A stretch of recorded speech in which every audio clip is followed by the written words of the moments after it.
So my name is BrandonChang, but most people just call me Chang.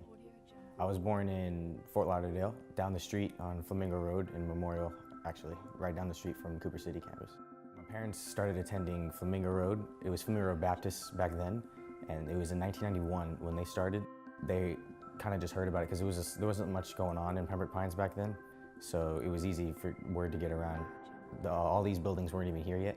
I mean, it was held in Cooper City High, and then there was at one point where they were out in a tent in a field for a little while. So there was a couple hundred in attendance compared to the thousands that we have now. I was in the daycare I was here when I was a baby. So I was in the daycare first, and then my parents they've been volunteering in the kids ministry for like 20 years. I have one older sibling, and that's it. So it's just the two of us. Her name's Catherine, and she's 4 years older than me. She's a great piano player. She's been playing since she was like 3. So she joined the band, and you know, being the little brother, I thought she was the coolest person in the world.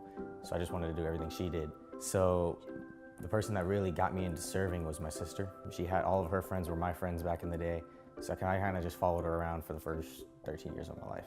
So her friends were the band members. So they actually got me, some of them started teaching me how to play guitar, and I was 13. Now, like I said, I was around in 8th grade and I joined the band. And then, so I got to serve. So I was literally here 6 services a weekend. I wasn't one of those kids that really struggled with like drugs or anything like that, because I had such great friends around me that kept me on the right path. They were such great accountability partners that kept me where I needed to go. Corey was my Connect group leader throughout, you know, the end of middle school and all throughout high school. Corey Favre's really had a big impact on my life, and a lot of the man I am today is because of things that he's taught me.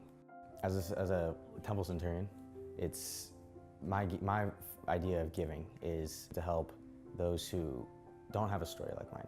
So my story is, I grew up in the church, and I was very lucky, you know, to have the friends that I have, the family that I have, the parents that I have, to allow me to grow up in the church.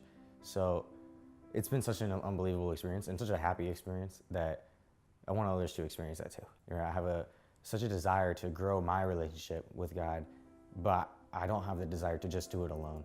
Like, I have the desire to grow with my friends. I have the desire to grow with those who I don't even know. I look at the church as not just necessarily a building, but the people in the building. My family's, I guess you could say, it's been expanded. It's been a blessing because we've been able to bring in so many new people into the family, right? So the potential family. But now it's expanded to, I went on a mission trip to Peru, and I have friends from back in South America, you know? And I have friends in New York when I went to the New York mission trip. So my family's changed because it constantly keeps growing. And I'm not perfect by any means, but I still have an overwhelming relationship with God because I know that He's in me. I couldn't live without it, you know? It's just, I'm so happy all the time, you know? Everybody has a bad day every now and then, but it's just the thought of knowing that everything's okay all the time, you know, knowing that I'm never alone.